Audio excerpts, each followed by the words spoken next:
ఇది మూర్ఖత్వ పార్టీ ప్రభుత్వం, ఇది మూర్ఖత్వ ప్రభుత్వం. ఇది ఇలా సంవత్సరం లోపల అన్ని అమలు చేస్తామన్నారు. ఏం అమలు చేసినా 6 గ్యారెంటీలు అన్నారు. 6 గ్యారెంటీలు అతికెట్కినాయి. అలా బీఆర్ఎస్ కాంగ్రెస్ ఇద్దరు ఒకటే అన్న, ఇద్దరు ఒకటే.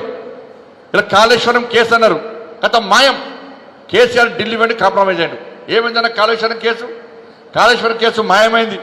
డ్రగ్స్ కేసు ఇగో అరెస్టు అగరెస్ట్ డ్రగ్స్ కేసు మాయమైంది. ఫామ్ హౌస్ కేసు మాయమైంది. ఫోన్ ట్యాపింగ్ కేసు మాయమైంది. ఈ ఫార్ములా కాంగ్రెస్ కేసు మాయమైంది. ఇవన్నీ కేసులు ఎందుకు పెడతలేరు అంటే ఇవాళ కేసీఆర్ ఢిల్లీలో కాంగ్రెస్ పార్టీ నాయకులు కుమ్మకైంది కాబట్టి మీరు మా మీద కేసులు పెట్టకండి, ఎమ్మెల్సీ ఎన్నికల్లో మేము పోటీ ఏమో కాంగ్రెస్ కోసం పోటీ చేయమని చెప్పి కేసీఆర్ మాట ఇచ్చింది కాబట్టే ఇలా బీఆర్ఎస్ ఎన్నికల్లో పోటీ చేస్తలేదు, కాంగ్రెస్ పార్టీకి పరోక్షంగా ప్రత్యేకంగా సహకరిస్తున్నది. వాళ్ళ ఇద్దరి మధ్య కాంప్రమైజ్ పాలిటిక్స్. ఇలా 6 గ్యారెంటీలు అన్నారు. 2500 మహిళలకు ఇస్తున్నారు, పోయినాయి. 5 లక్షల రూపాయలు విద్యార్థి భరోసా కార్డు ఇస్తున్నారు, పోయింది. విద్యార్థులకు 4,000 రూపాయలు నిరుద్యోగ వృత్తి ఇస్తున్నారు, అది పోయింది. రైతులకు భరోసా ఇస్తున్నారు, అది పోయింది. రైతు కిలో 12,000, అది పోయింది. విద్యార్థులకు స్కూటీ ఇస్తున్నారు, అది పోయింది. తులం గోల్డ్ ఇస్తున్నారు, అది పోయింది. 5 లక్షల రూపాయలు ఇండ్లకి ఇస్తున్నారు, అది పోయింది. రేషన్ కార్డు ఇస్తున్నారు, అది పోయింది. 3,500 రూపాయలు 3,500 ఇండ్లు కట్టిస్తామన్నారు, అది పోయింది. ఏది లేకుండా ఇవన్నిటి మీద చర్చ జరగకుండా ఉండడానికే ఈరోజు వీరందరూ ప్రయత్నిస్తారు. కాబట్టి ఇవాళ భారతీయ జనతా పార్టీ అభ్యర్థిగా మేము ముందుకు వస్తున్నాం. ఇవాళ కులగణన తెలుసు మీ అందరికీ. ఇలా ముస్లిం తుర్కోళ్ళని తీసుకొచ్చి ఇలా బీసీలో కలిపారు. ఇలా మీరు నమ్మరు, హైదరాబాద్లో రాజశేఖర రెడ్డి గారి గవర్నమెంట్ అప్పుడు ముస్లింలను 4% గుర్తించి 4% రిజర్వేషన్ ముస్లింలకు ఇచ్చి వాళ్ళను బీసీలుగా గుర్తించడం వల్ల హైదరాబాద్ జిహెచ్ఎంసీ ఎన్నికల్లో 32 స్థానాల్లో 32 స్థానాల్లో హిందువులైన బీసీలు గెలవాల్సిన స్థానాల్లో ఇలా ఎంఏ పార్టీ గెలిచింది. వాళ్ళ 10% ముస్లింలను బీసీలలో కలిపితే ఇవాళ రాబోయే రోజుల్లో ఎవరు రాజ్యం వస్తుందో ఒక్కసారి హిందూ సమాజం ఆలోచించాలి. 10% ముస్లిం బీసీలో కలిపారు. 4% కలిస్తేనే ఇలా మోసం జరిగింది. 10% కలిపితే ఇలా ఏ విధంగా మోసం జరిగితే ఒక్కసారి అంచండి. ఇలా 42% ఇలా ప్రభుత్వ లెక్కలే ఇలా బ్రహ్మాండ బయటపడుతున్నాయి. వాళ్ళ బీసీ కులగణన తర్వాత ఈ కులగణన తర్వాత బీఆర్ఎస్ కాంగ్రెస్ పార్టీ ప్రభుత్వము ఈ తెలంగాణ రాష్ట్రంలో జనాభా ఎంత అంటే 3,74,00,000 అని చెప్పి ప్రభుత్వం ప్రకటించింది. 3,74,00,000 జనాభా అని ప్రకటించింది. కానీ ఇదే ప్రభుత్వము ఆధార్ కార్డులు ఎంతమంది తీసుకున్నారు తెలంగాణ రాష్ట్రంలో అంటే 3,95,00,000. అరే 3,90,00,000 ఆధార్ కార్డులు తీసుకున్నప్పుడు జనాభా అంతకంటే ఎక్కువ అవుతుంది. కానీ మరి 3,74,00,000 జనాభా ఎట్లయితుందో ప్రభుత్వం సమాధానం లేదు. ఎలక్షన్ కమిషన్ 3,34,00,000 మంది ఓటర్స్ ఉన్నారన్నారు. ఆ రేషియో ప్రకారం 4,30,00,000 మంది జనాభా ఉండాలి. ఆధార్ కార్డుల రేషియో ప్రకారం కానీ ఎన్నికల కమిషన్ రేషియో ప్రకారం 4,30,00,000 జనాభా ఉండాల్సి ఉంటే ఇలా 3,70,00,000 జనాభాను మాత్రమే ప్రభుత్వం ప్రకటిస్తున్నది. మరి ఇంకా 60,00,000 మంది ఏడవేరు. సర్వేలో ఎందుకు బయటకు 60,00,000 మంది? ఇలా 42% బీసీలకు రిజర్వేషన్ ఇస్తామన్నారు. 10% ఆల్రెడీ ముస్లింలు కలిపారు. ఇంతకుముందు బీసీలకు ఇచ్చిందంతా 23%, 10% కలిపితే 32% అవుతుంది. ఇలా కానీ 42% అని చెప్తారు. బీసీ సమాజం ఆలోచించాలి, హిందూ సమాజం ఆలోచించాలి. బీసీలకు కాంగ్రెస్ పార్టీ ప్రభుత్వం ఇచ్చేది కేవలం 32% రిజర్వేషన్ మాత్రమే. ఇంకా 10% ముస్లింలకు ఇస్తున్నది. దీన్ని గమనించాలి, దీన్ని గుర్తించాలి. ఎవరు జాగిరన్నా, ఎవరి తాత జాగిరన్నా ఇవన్నీ మాట్లాడితే నిన్న సర్కులర్ ఇచ్చింది. నిన్న రంజాన్ కంటే వెసులుబాటు ఇచ్చుకోవడానికి అభ్యంతరం లేదు. రంజాన్కి ఇచ్చుకోవడం అభ్యంతరం లేదు. ఇలా బీసీల కలిసి ఎట్లా కలుపుతావు నువ్వు? జాతి ఎవరి జాతి అన్నా? నేను చెప్పినండి, మళ్ళీ చెప్తున్నా. ఈ హిందూ జాతి మా ధర్మం ఉంది. మాకు నేను బొట్టు పెడతాం, పూజిస్తాం, మంగళ హారతులు ఇస్తాం, అమ్మవారికి హారతి ఇస్తాం, కొబ్బరికాయలు కొడతాం. మాకు గోత్రం ఉంటుంది, జన్మనామం ఉంటుంది, జన్మ నక్షత్రం ఉంటుంది. మేము మొల్దారంగా అనుకుంటాం. మేము ఇలా వాళ్ళని తీసుకొచ్చి జాతులు కలిపితే హిందూ సమాజం ఎందుకు మాట్లాడుతుందో అర్థం చేసుకోవాల్సి వస్తుంది. ఏడవైనా బీసీ సంఘాలు ఇలా అగ్రవర్ణాల్లో పేదలను గుర్తించి కూడా ఇలా ఈడబ్ల్యూఎస్ రిజర్వేషన్ కల్పించింది నరేంద్ర మోడీ గారి ప్రభుత్వం. ఇవాళ ఈ వర్గము ఆ వర్గం అని కాకుండా అన్ని వర్గాల గురించి ఆలోచించేది నరేంద్ర మోడీ గారి ప్రభుత్వం. నిన్న సర్కులర్ ఇచ్చారు, మళ్ళా రంజాన్ కంటే వెసులు పడ్డాడు, ఇచ్చుకోమకు అభ్యంతరం లేదు. ఇలా ఇంతమంది ఉపాధ్యాయులు ఉన్నారు, ఇక్కడ ఇంతమంది ఉద్యోగస్తులు ఉన్నారు. ఇవాళ మీరు అయ్యప్ప దీక్ష తీసుకొని మీరు స్కూల్ పోతారు. మధ్యాహ్నం భిక్ష చేయాలంటే మనం ఇంటికి వచ్చి మడి స్నానం చేసి అప్పుడే చేసిన వంటను మనం భోజనం చేయాల్సి భిక్ష చేయాల్సి వస్తుంది. ఇవాళ మీకెవరికైనా వెసులుబాటు ఇచ్చిర్రా?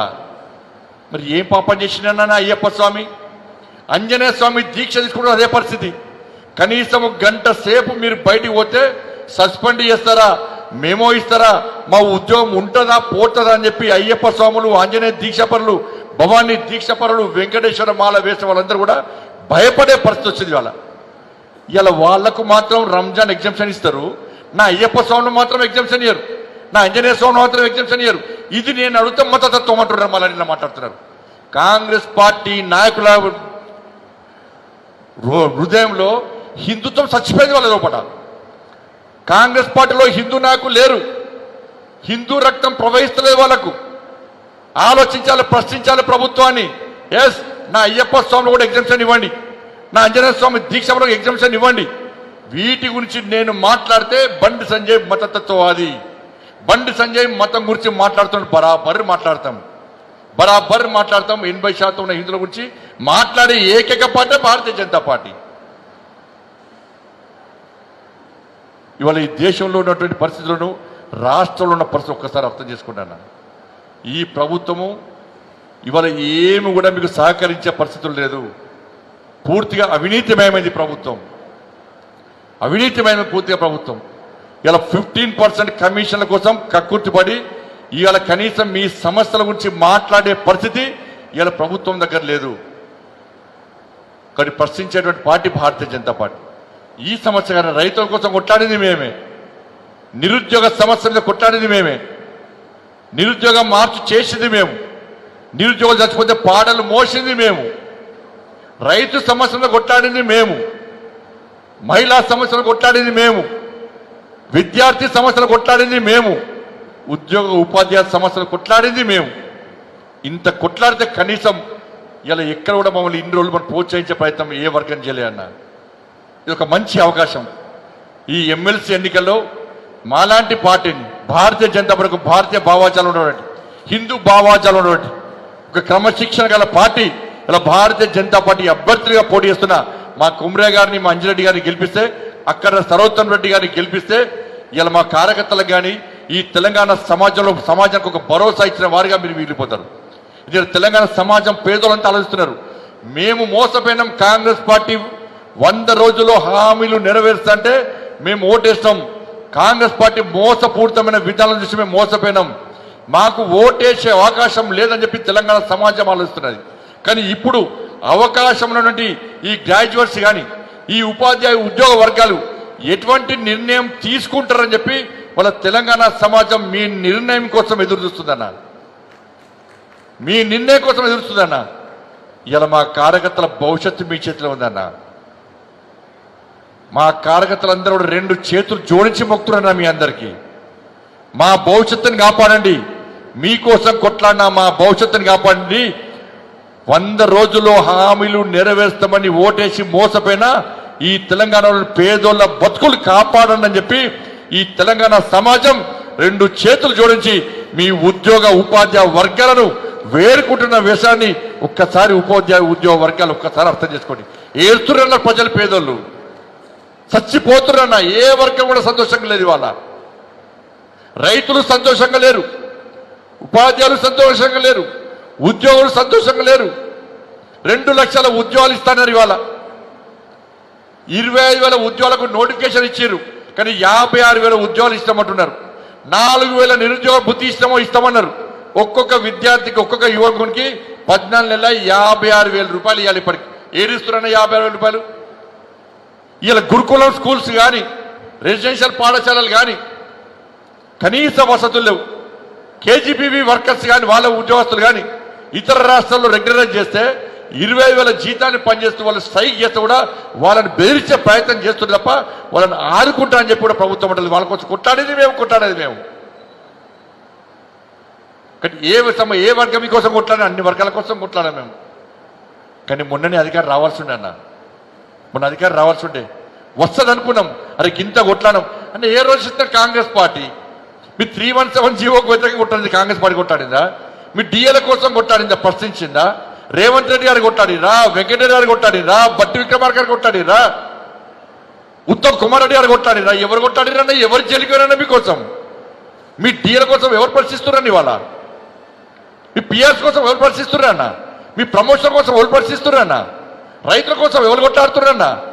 కొట్లాడింది మేమే, కొట్లాడేది మేమే, కొట్లాడాల్సిన బాధ్యత మా మీద ఉంది. కాబట్టి మొన్న రావాల్సిన అధికారాన్ని ఇలా మోసపూరితమైన వాగ్దానాలు నమ్మి ఇట్టేయాల్సిన ఓటు అటు వేయడం వల్ల మోసపోయినామన్నా. ఇప్పటికీ బాధపడుతున్నాను. మా కార్యకర్తల మీద దాదాపు 5,000 మంది కార్యకర్తల మీద, అంతకు తక్కువనే ఎక్కువ కావచ్చు, 4,000 నుంచి 5,000 మంది కార్యకర్తల మీద రౌడీ షీట్లు ఓపెన్ చేసిరన్న, కమ్యూనల్ షీట్లు ఓపెన్ చేసిరన్న. ఇలా శివాజీ మహారాజ్ జయంతి, కేసీఆర్ సర్కార్లో శివాజీ మహారాజ్ జయంతి చేస్తే కమ్యూనల్ షీట్లు ఓపెన్ చేశారు. వీర సావర్కర్ జయంతి చేస్తే కేసులు పెట్టారు. గణేష్ నిమజ్జనం రోజు పర్మిషన్ లేదని కేసులు పెట్టారు. దుర్గామాత ఉత్సవాలకు పర్మిషన్ లేదని కేసులు పెట్టారు. ఒక్కొక్క కార్యకర్త మీద, మీకోసం తెలంగాణ ప్రజల కోసం కొట్టాన ఒక్కొక్క మా భారతీయ జనతా పార్టీ కార్యకర్త మీద కేసీఆర్ సర్కార్లో ఒక్కొక్క కార్యకర్త మీద 20-30 కేసులున్నాయి. రౌడీ షీట్లు ఓపెన్ చేశారు, కమ్యూనల్ షీట్లు ఓపెన్ చేశారు. పాపం వాళ్ళకు ఉద్యోగాలు రావు, వాళ్ళకి పాస్పోర్ట్లు రావు, వాళ్ళకి ఏమి రావు. ఇలా ఇబ్బంది పడుతున్నారు. ఇప్పటికీ వాళ్ళ నినాదం ఒక్కటే, వాళ్ళ విధానం ఒకటే, అన్న తెలంగాణ సమాజం కోసం కొట్లాడలే, మన సర్కార్ రావాలే, మా నినాదం ఒకటే, భారత్ మాతాకి జై, జై శ్రీరామ్ అని కొట్లాడుతాం తప్ప మేము భయపడే ప్రసక్తి లేదనుకుంటున్నా. మా త్యాగాలు ఇప్పుడు కాదన్నా, మా త్యాగాలు ఇప్పటి కావు. ఈ నమ్మిన సిద్ధాంతం కోసం అనేక మంది అమరవీరులు త్యాగం చేసిన వాళ్ళ. నక్సలైట్లు చంపుతాము అని చెప్పి వార్నింగ్ ఇచ్చినప్పుడు కూడా, పోస్టర్లు వేసినప్పుడు కూడా, ఇలా నా సామాజ్ జగన్మోహన్ రెడ్డి జాతీయ జెండా కోసం త్యాగం చేసిన వ్యక్తి నా సామాజ్ జగన్మోహన్ రెడ్డి.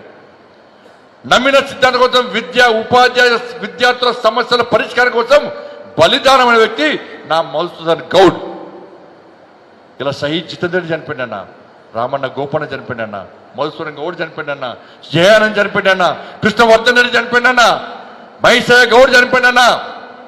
ఇంతమంది కూడా నమ్మిన సిద్ధాంతం కోసం, ఈ తెలంగాణ సమాజం కోసం, హిందూ సమాజం కోసం, హిందూ ధర్మ రక్షణ కోసం ప్రాణ త్యాగం చేసింది తప్ప వాళ్ళు ఎవరు ఎమ్మెల్యేలు కావాలని కొట్టాలి అన్న. ఇలా వేరే పార్టీకి వార్నింగ్ ఇస్తే బిల్లా బిస్తారు కొని దుబాయ్ మస్కట్ పారిపోతారు. కానీ నా కార్యకర్తలు ఎప్పుడు పారిపోలే అన్న. చస్తామని తెలిసినా కూడా, చంపుతామని తెలిసినా కూడా, చనిపోయే సందర్భంలో కూడా బాడీలో బుల్లెట్ దీనా కూడా, నా జితేందర్ రెడ్డి బాడీలో 73 బుల్లెట్లు దీనా కూడా, చనిపోయే ముందు జితేందర్ రెడ్డి నోటి ద్వారా వచ్చిన నినాదిక నినాదం భారత్ మాతాకి జై. ఏ పార్టీ అన్నా ఎవరు చచ్చిపోతారు? ఇవాళ త్యాగాలు చేసింది మేము, కొట్లాడింది మేము. ఇప్పటికీ మా కార్యకర్తలు ఆవేదన చెందుతున్నారు. అరే ఇంత కొట్లాడితే మనకి అధికారం రాకపోయా, ఇంకా ప్రజలు ఎప్పుడు మారుతారు, ఇవాళ మనకు అవకాశం ఎప్పుడు వస్తుందని చెప్పి ఇప్పటికి కూడా ఎదురు చూస్తున్నారన్న.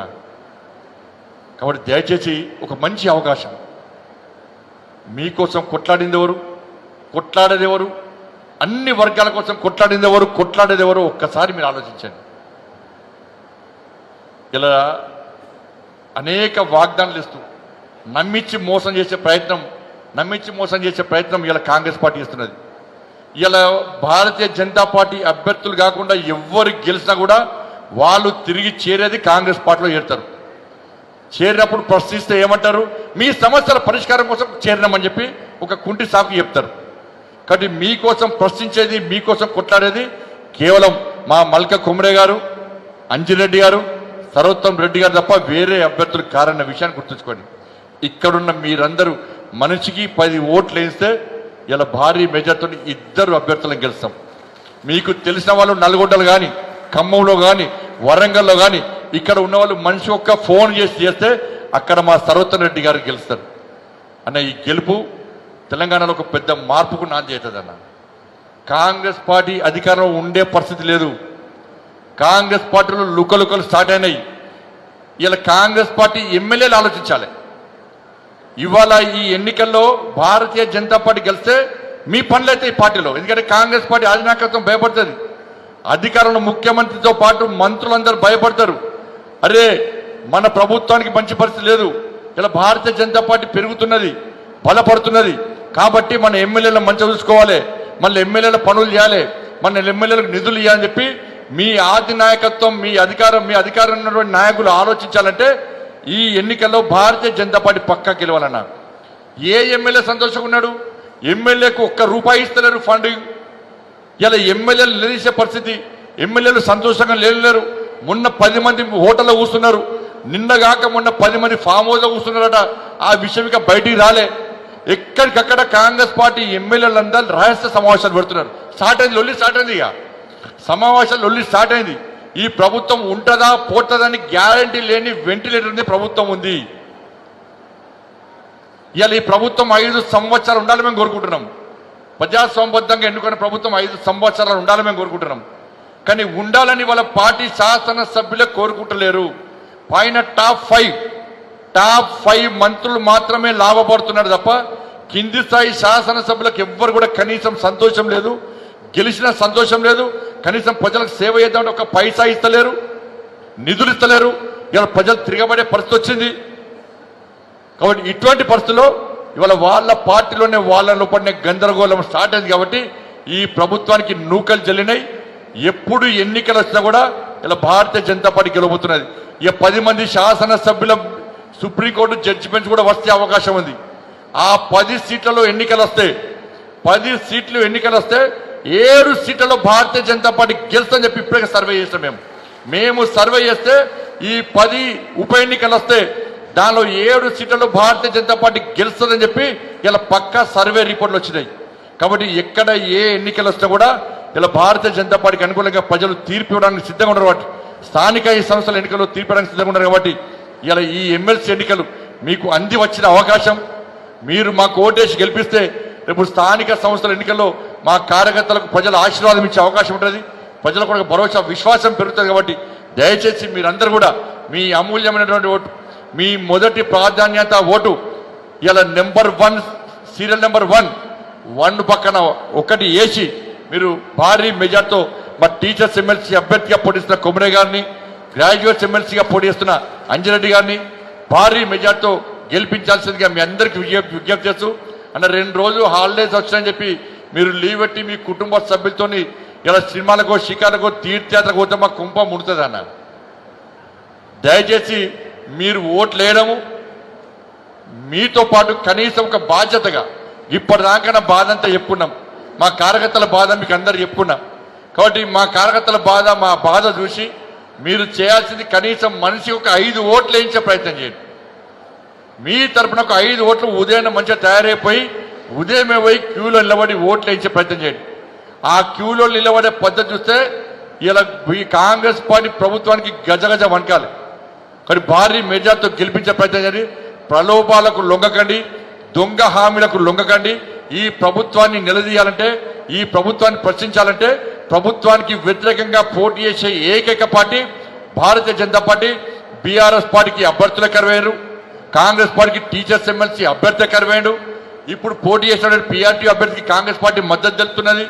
ఫండింగ్ అంతా కూడా కాంగ్రెస్ పార్టీ చేస్తున్నది ఇలా బీజేపీని ఓడగొట్టడానికి.